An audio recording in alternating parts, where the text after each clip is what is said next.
Atenção, ouvintes do podcast Noites Gregas. Já estão no ar as primeiras aulas do curso A Mitologia na Arte, em que vou mostrar como todos esses mitos fascinantes foram representados pelos pintores e escultores do Ocidente. Serão aulas quinzenais exclusivas para os apoiadores da modalidade Deus. O primeiro módulo, que é composto de 8 aulas, vai tratar, nada mais nada menos, que os amores do poderoso Zeus. Apoie o nosso podcast e comece a assistir às aulas hoje mesmo.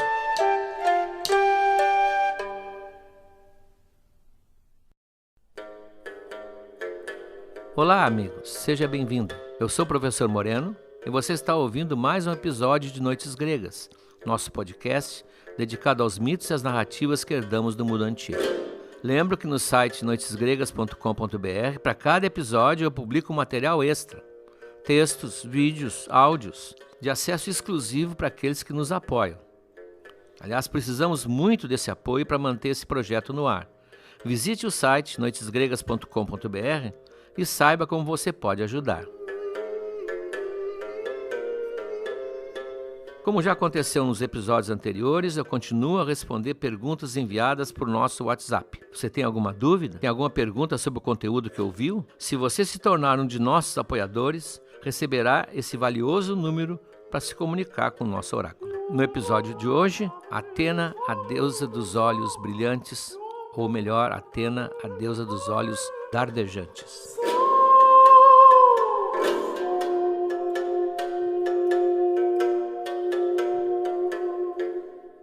Vamos ver hoje a deusa talvez mais interessante de todo o panteão grego, que é Atena, a deusa dos olhos brilhantes, ou, segundo alguns, a deusa dos olhos dardejantes. Ela apareceu em Roma depois com o nome de Minerva, e a figura de Minerva esfriou um pouco a sua imagem.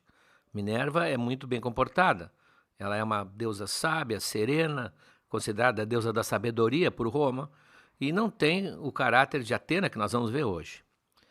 Ela seria a filha dileta de Zeus, a conselheira de Zeus, a Chief Executive Officer de Zeus, como veremos. Bom, já o seu nascimento tem algo muito diferente.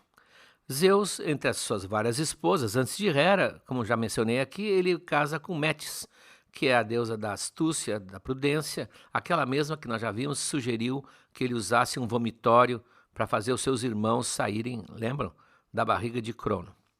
Ele casa com Metis, mas há um oráculo que prevê coisas desagradáveis. Aqui é importante fazer uma distinção. Oráculo tem dois sentidos. Aqui falarei às vezes num, às vezes no outro. Oráculo pode ser um local. Vamos visitar o oráculo de Delfos, o oráculo de Dodona, importantíssimo. E segundo, o oráculo pode ser uma profecia.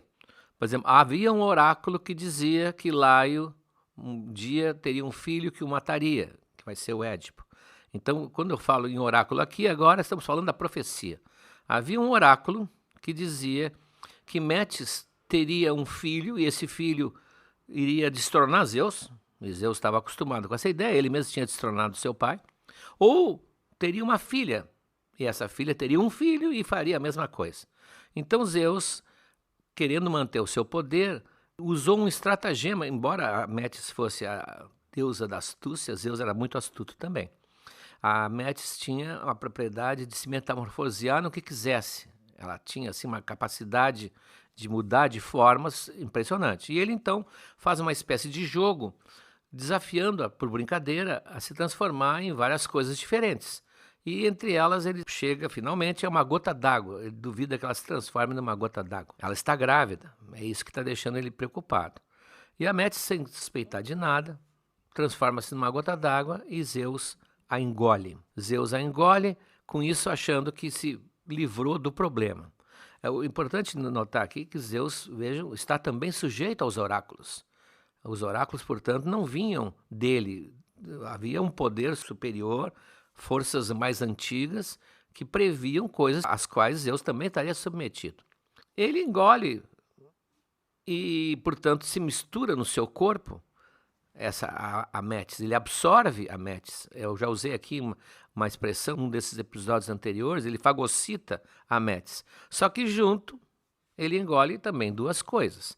A principal qualidade da mulher, que era a prudência, a sabedoria e a astúcia, que ele vai assumir, mas também um embrião já fecundado, que vai seguir o seu ciclo normal de desenvolvimento. Ora, passam-se os 9 meses, não havia como fazer nem humanos nem deuses em menos de 9 meses. Passam-se os 9 meses e Zeus começa a sentir uma terrível dor de cabeça. O bebê está a termo, ele está entrando em trabalho de parto. Isso aqui é muito observado por antropólogos e psicólogos. Há uma inversão da figura masculina. Zeus vai entrar em trabalho de parto. Ele vai parir. Mas as dores são insuportáveis e ele tem que pedir ajuda a alguém, um parteiro. Ele pede ajuda, como a dor é na cabeça, ele pede ajuda ao Hefesto, que é o ferreiro do Olimpo, aquele que em Roma chamam de Vulcano, o único deus peludo que tem, aquele que trabalha sempre numa forja, que alguns dizem que fica embaixo do vulcão Etna. Era comum na medicina antiga a famosa trepanação. A trepanação era bater no crânio com uma ponta afiada de pedra e abrir um pequeno orifício para evitar, para curar dores de cabeça terríveis que porventura as autoridades tinham.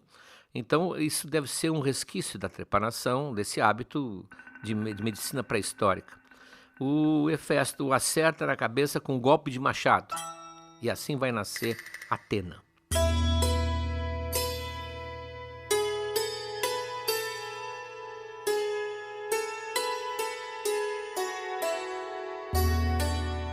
Mas antes que alguém veja aqui um exemplo de parto desumanizado, né, seria terrível, feito a machado, eu faço questão de ressaltar, e você vai concordar comigo, a elegância da imaginação grega, ao evitar a saída desse bebê pelo único lugar viável que Zeus tinha, que você entende qual seria. E seria humilhante para uma deusa do calibre da Atena. Então eles usaram a ideia da cabeça. E é claro que essa escolha também vai gerar várias considerações e discussões, principalmente por quem olhava e ainda olha o lado simbólico da mitologia. Cria 2 campos na luta dos sexos, a eterna luta dos sexos, né, que talvez para alguns tão importante quanto a luta de classes. Do lado da torcida masculina, a ideia de que uma mulher como Atena, inteligente como ela, só podia sair da cabeça de um homem. Mas do lado da torcida feminina, isso serve como um símbolo, uma explicação para a facilidade com que Atena e suas irmãs, e suas descendentes até hoje, todas as mulheres, têm de entender os mais íntimos pensamentos e intenções do homem. Afinal, ela viveu 9 meses dentro da cabeça de um deles. Nesse nascimento resta sempre uma dúvida. Teria Atena um umbigo? Isso não é bobagem, porque ela, na verdade, é uma filha sem mãe. É a mesma pergunta que sempre fizeram os pintores e os teólogos da Idade Média sobre Adão e Eva. Adão e Eva tinham um umbigo? Eles não nasceram de uma mulher, não houve o cordão umbilical.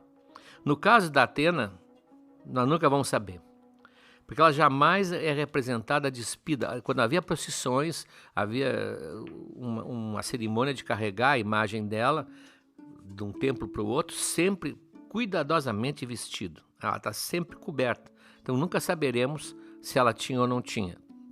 Se levarmos pela lógica, não tinha.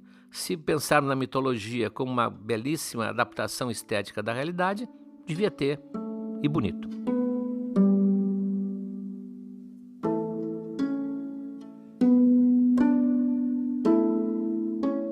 Aquela imagem da Minerva, que é aquela imagem calma, serena, tanto que hoje ela é o símbolo da justiça em muitos lugares, ela é a figura que representa as universidades.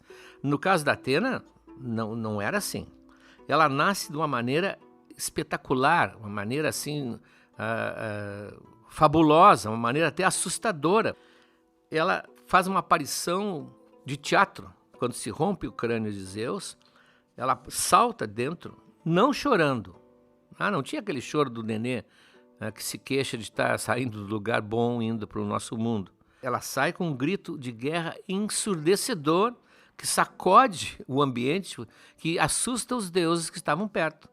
Ela tem uma visão terrível. A natureza, inclusive, se agita com a presença dela. Tem autores que dizem que quando ela saiu da cabeça de Zeus, as suas armas douradas e brilhantes, sim, ela nasce armada, com armadura, com couraça, com perneiras de bronze, escudo e alguns até acrescentam lança. O que também é curioso, porque Zeus, nas figuras que eles representam, tá pequenininho, tá diminuído assim, humilde, e ela saindo, emergindo como uma guerreira, invertendo, portanto, inclusive as relações de poder dela com o pai. Ela sai com esse espetáculo em volta, com esse espetáculo de luz e som em volta, e a terra começa a gritar, a gemer, o mar se agita terrivelmente com ondas escuras, as nuvens tapam o sol e até parece que o próprio sol interrompe um pouco a sua passagem através do céu. É um nascimento assim impactante, é a grande deusa que está nascendo.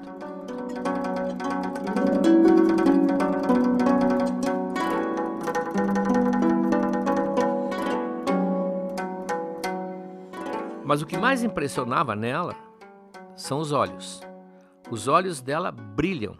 Um brilho que alguns, dependendo de quem vê, achavam ameaçador. Um brilho que outros achavam entusiasmante, de patriotismo, de coragem. Mas é um brilho típico, único, que só os olhos de Atena tinham. Ela é chamada, você vai ver, de Glaucopis. O glauco é uma cor, a gente não pode muito avaliar as cores dos gregos, que não são as mesmas cores nossas, cada povo tem uma gama de cores diferentes, mas o glauco seria interpretado normalmente como olhos cinzentos ou olhos verdes acinzentados, mas não é bem isso, a ideia mais é de uma luminosidade intensa, um brilho, muito mais do que de uma tonalidade. O mais adequado, portanto, seria mesmo a deusa dos olhos brilhantes ou dos olhos que dardejam, os olhos dardejantes.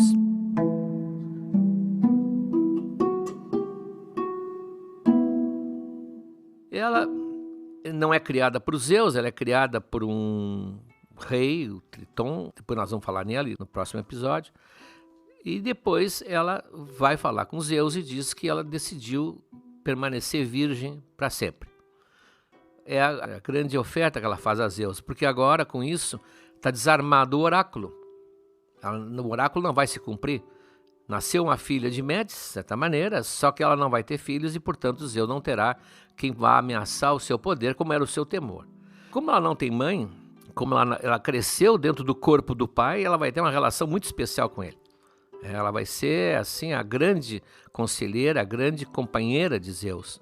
Ele vai confiar muito nela. Recusando a maternidade, como ela recusou, e qualquer vida sexual, ela vai se dedicar inteiramente a Zeus. E com todas as qualidades que ela tem, ela vai conquistar a confiança dele e vai ser, como eu disse desde o início, a diretora executiva, enquanto ele é o presidente. Claro que esse nascimento, simplesmente de um homem sem a ajuda de uma mulher, feriu fatalmente o orgulho de Hera. Hera, que era a mulher dele, sentiu que isso era um golpe fatal, era mais um golpe, aliás, que o patriarcado estava dando na antiga religião matriarcal. Nós vimos já desde o início que a formação do Olimpo é a formação de um novo poder divino, em que as divindades femininas que imperavam na pré-história passam a ser substituídas por um grupo extremamente masculino. Então, esse nascimento independente, essa filha que Zeus tem, sem a ajuda de Hera, é mais um golpe que Hera vai ter que reagir. Então ela resolve responder à altura. Se um homem pode, sem a ajuda de uma mulher, ter um filho, ela também pode fazer isso sozinha. E ela faz uma experiência mal sucedida, nasce Hefesto, exatamente o deus dos ferreiros, e deixa frustrada, porque ele nasce com problemas de parto talvez, mas nasce com problemas físicos. Ele tem a perna torta, ele manca, e ele é peludo, ele não tem aquele ideal de beleza olímpico. E ela fica muito desagradada, ela não gosta dele, ele passa a ser um filho mal amado, e isso vai trazer para ele graves problemas, sem terapia, mas que vão ser resolvidos mais tarde no episódio dedicado a ele, que é daqui a 2 episódios, nós vamos ver isso.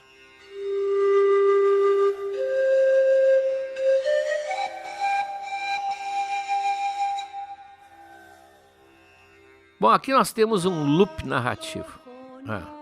Ora, se Hefesto foi gerado como resposta ao nascimento de Atena, como se explicaria que ele fosse o parteiro abrindo a cabeça de Zeus na hora do parto? Ora, isso aqui é normal nos mitos. Os mitos têm esses buracos negros. Nós temos que aprender a aceitar.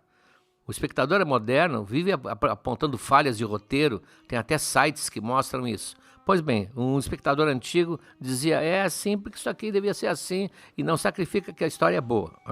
Claro que com o tempo, como essas histórias foram contadas por milhares de bocas, alguns, seguindo a lógica, resolveram mudar um pouco, dizer que não foi Hefesto, que Zeus chamou Prometeu, o titã, aquele que depois vai ficar amarrado no topo do Cáucaso com um abutre comendo seu fígado, que foi Prometeu quem o ajudou. Mas isso é uma correção posterior, é o Hefesto. Até porque é importante juntar o Hefesto com a Atena, como nós vamos ver agora cada vez mais. Mas há um looping, portanto.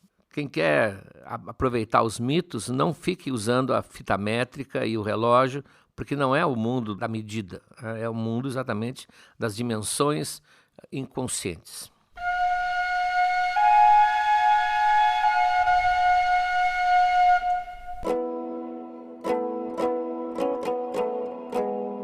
Atena, como vimos, comunica a Zeus que vai permanecer virgem para sempre, e isso é respeitado por Afrodite, é muito importante, porque Afrodite é uma deusa que faz questão de promover o amor físico. Aliás, quem se nega é muitas vezes castigado por ela.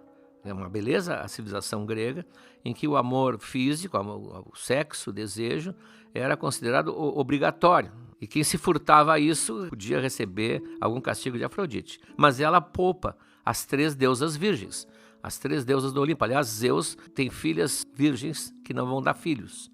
A Atena, a Artemis e a Héstia. Artemis e Héstia serão objeto depois de outros episódios, é claro. Nós estamos examinando todos os deuses um a um. Só uma vez ela se manifesta como mulher, que ela se assume como mulher e como mulher bonita. Nós falamos no episódio anterior, quando naquele julgamento de pares, ela vai disputar com Hera e com Afrodite o título de a mais bela. Então naquele momento ela assume a mulher, e como mulher bela, que ela se sente bela, ela sabe que ela é bela, é a grande manifestação dela feminina. E porque ela estava sempre vestida também. Naquele episódio eu falei que o Ovídio, mas já em Roma, portanto já bem depois, quando ele reconta aquela história, ele coloca um lado malicioso que Paris teria pedido que elas todas se despissem. Então ele teria havido Atena despida, mas ninguém vê a Atena despida. O único momento em que ela despia suas vestes e depunha suas armas é quando ia tomar banho. E isso explica, naquele episódio que o adivinho Tiresias fica cego, uma das hipóteses é que ele, sem querer, entra numa clareira, num riacho e surpreende Atena nua. E ela, vocês lembram, encosta a mão nos seus olhos e tira-lhe a visão, porque ele viu o que não poderia ter visto. A Nicole Lorrault, que é uma autora que eu já mencionei, vou mencionar bastante aqui, ela conclui que Atena, no fundo, não tinha um corpo real, concreto. Ela era mais um arcabouço, uma couraça, ela era uma pele, onde se destacavam, isso sim, de maneira excepcional, a luz do olhar e o som da voz. Ela tinha uma voz terrível, tonitruante, e aquele olhar que é o olhar de Atena.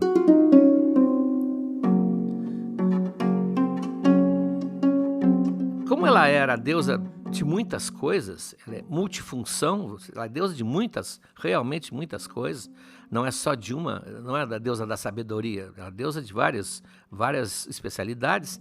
Ela também era a deusa que presidia os teares, a arte da tecelagem, que é muito importante para a mulher grega. Toda a heroína grega está sempre no tear.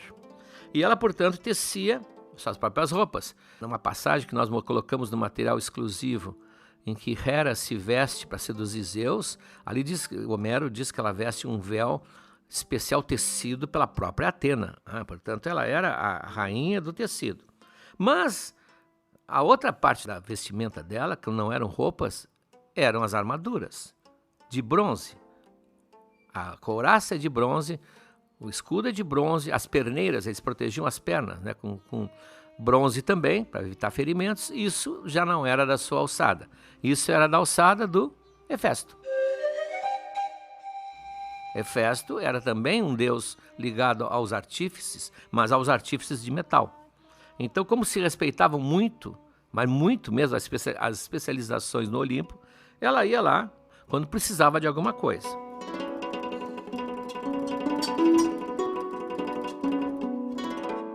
Quando começa a se preparar a guerra de Troia, ela resolve renovar o seu guarda-roupa, digamos assim. Vai começar a campanha de Troia e ela vai ter parte ativa, aliás, muito ativa na guerra de Troia, como nós vamos ver.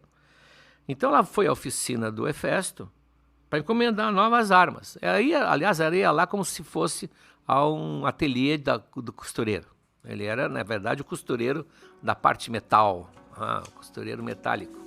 Bora, acontece que o Hefesto tinha se divorciado há pouco. Ele tem um casamento muito turbulento com a Afrodite, a mulher mais bonita, que ganhou o pomo da discórdia, a deusa mais bonita, casa com o deus mais feio. Isso é uma combinação que muita gente estuda até hoje.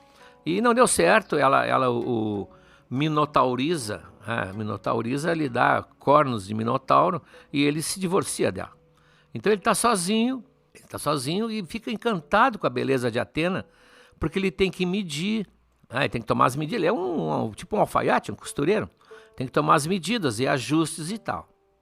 E ele começa a ficar cada vez mais fascinado por ela, aquela beleza virginal e estonteante de Atena. Ora, nós vimos no episódio anterior, que era do Poseidon, que o Poseidon ficou muito trombudo por ter perdido a cidade de Atenas para a sobrinha. E ele resolve descontar isso. Ele farejou o interesse do Hefesto, viu que o Hefesto estava interessado. O Hefesto é muito ingênuo, né? Ele vive na forja lá, martelando. Ele não tem aquela vida na corte do Olimpo, praticamente. Ele é um pouco ridicularizado no Olimpo, né? Ele farejou o interesse do Hefesto pela Atena e preparou aquilo que a gente chamaria hoje, plebeiamente, de uma pegadinha. Eu não gosto do termo, mas é bem claro, pelo menos, uma pegadinha.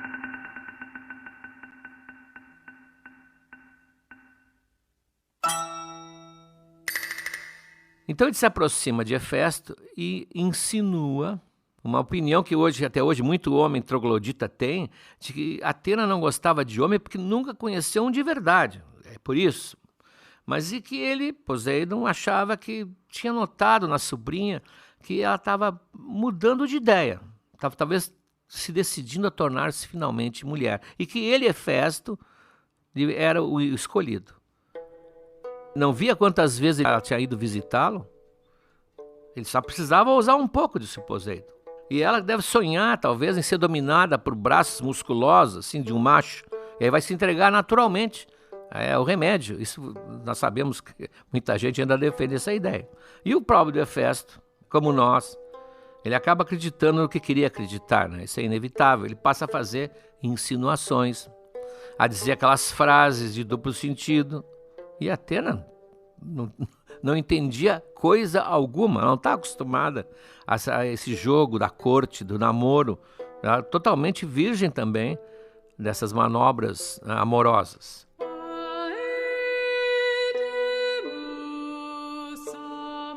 E ela ouvia inocentemente, achando o Hefesto, talvez, como diria hoje, muito fofo.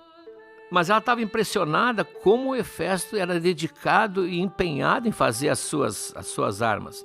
E ela até, muito sensível, ela ficou com medo de estar abusando da boa vontade. Não sei como vou poder te pagar tudo isso, ela disse inocentemente. E a resposta de Hefesto veio, é óbvia, cheia de veneno. A gente acha um jeito, princesa. Bom, o equívoco está formado, né? As armas ficam prontas, e é necessário provar e ajustar no próprio corpo. Aí o Hefesto perdeu a cabeça. Como ele está convencido que basta um gesto ousado e tudo vai mudar na vida de Atena, ele deixa cair a roupa e se apresenta já armado para o ato, se me entendem. E se atira sobre ela abraçando-a. E ela está tão perplexa que não chega nem a dizer nada, porque ele está começando a beijar a sua boca. Mas ao se defender, caem os dois no chão. E Atena ainda consegue emitir um sonoro, eu acho até que terrível, não. E o Hefesto, nesse ponto, né, parabéns, é um cavalheiro, para imediatamente o que está fazendo, para de tentar fazer o que ia fazer, mas já era tarde, porque ele estava tão afobado, tão excitado, que ele não se conteve e ejaculou na coxa da deusa. Uma cena bastante realista no Olimpo, né? Ela, é evidente, totalmente inexperiente, mas ficou enojada, pega um paninho, pega uma estopa, na oficina devia haver estopa, limpa o esperma da coxa e joga tudo no chão, não grita com Hefesto, ela também está perplexa, está chocada. Ela simplesmente joga no chão aquilo, assim, enojada, não quer mais ver aquilo. E, óbvio, esquecendo a lei da fecundidade dos deuses, ao bater no solo, aquela estopa, impregnada do esperma de Hefesto, automaticamente fecunda Gaia, a mãe terra, que fica grávida e possessa. Grávida e possessa. Ela vai ter um filho, porque não tem, como nós vimos, os deuses são sempre fecundos.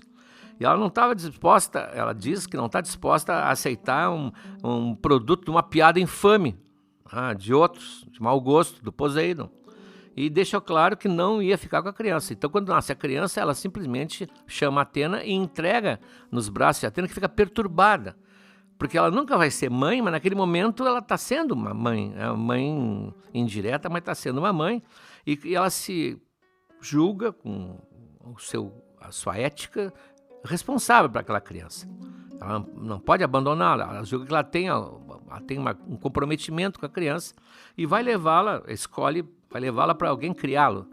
Leva para o rei, o Cécrope, aquele mesmo que influiu na sua eleição para ser a patrona de Atenas, que ela confiava muito nesse rei. Então nasce assim o Erictônio, que depois mais tarde vai herdar do pai, porque ele é adotado pelo Cécropes, ele vai ser o rei da cidade que já tem nome. Mas ela faz questão de manter o menino escondido e incógnito, para que o Poseidon ainda não aproveite mais o resultado da sua brincadeira. Ela não ia dar esse gostinho para ele.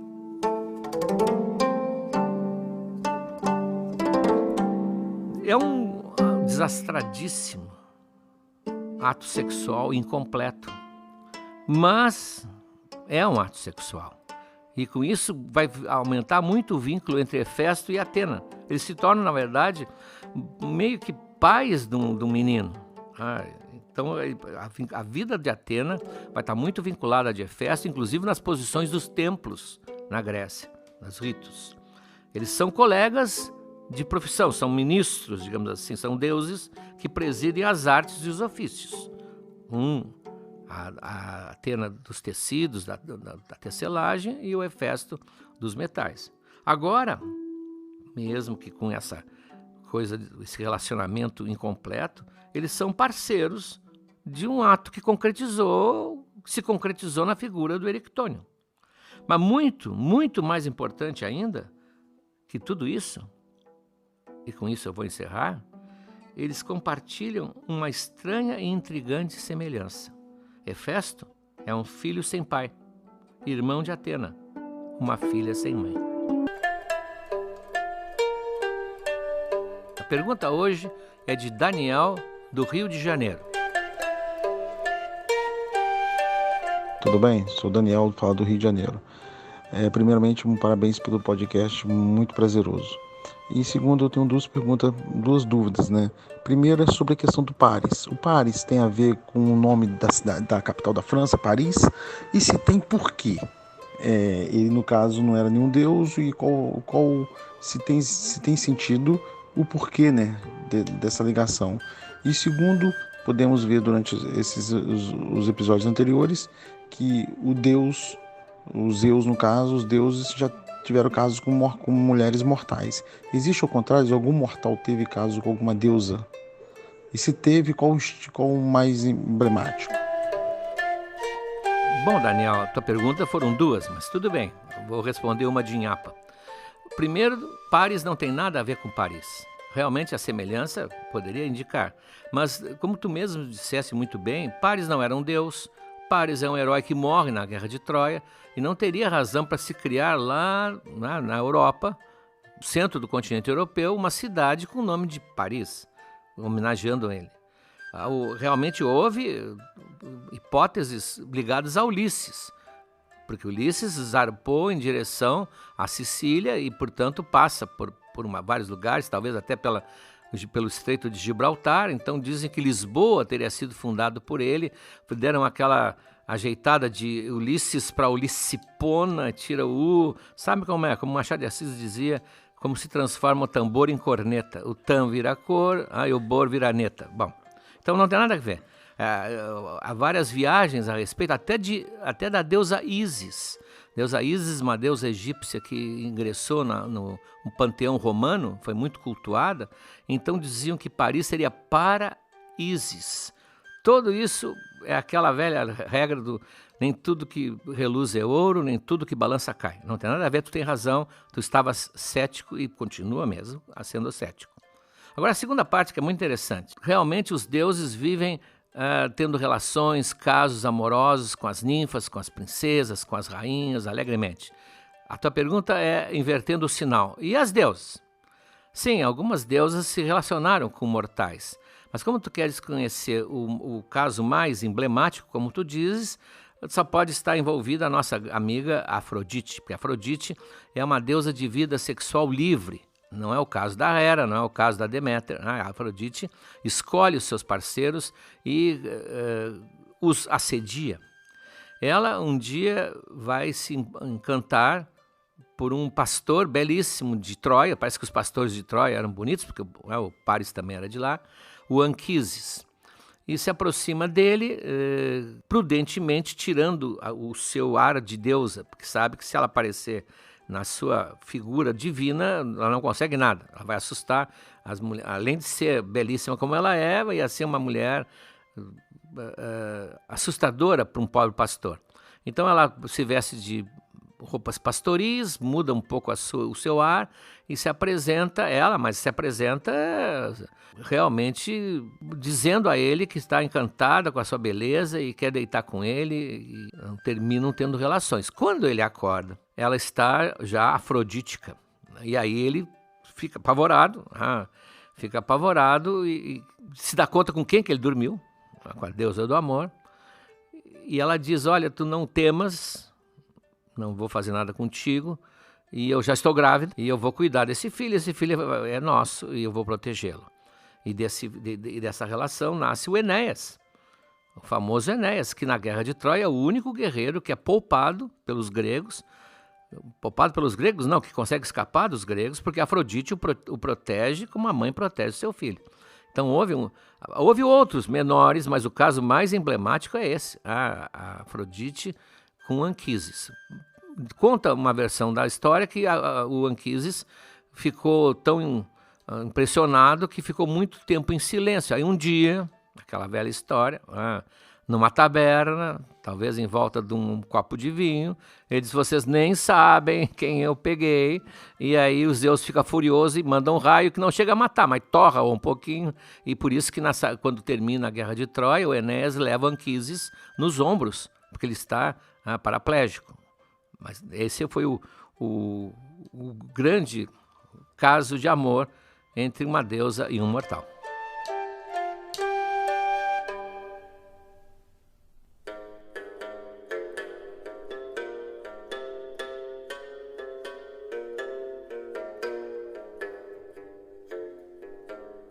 No material exclusivo desse episódio de Atena, você vai encontrar o seguinte: um hino homérico a Atena, Atena como cabo eleitoral de um tirano. Por incrível que pareça, um político de Atenas aproveitou a imagem dela, sem autorização, é claro, e conseguiu um grande efeito político. Também uma amostra das representações da deusa nas pinturas, nas cerâmicas. E por último, uma pequena anedota antiga, por que uma mulher preferiu Afrodite a Atena. No próximo episódio, o lado escuro de Atena, suas fúrias, seus castigos, a Dark Atenas.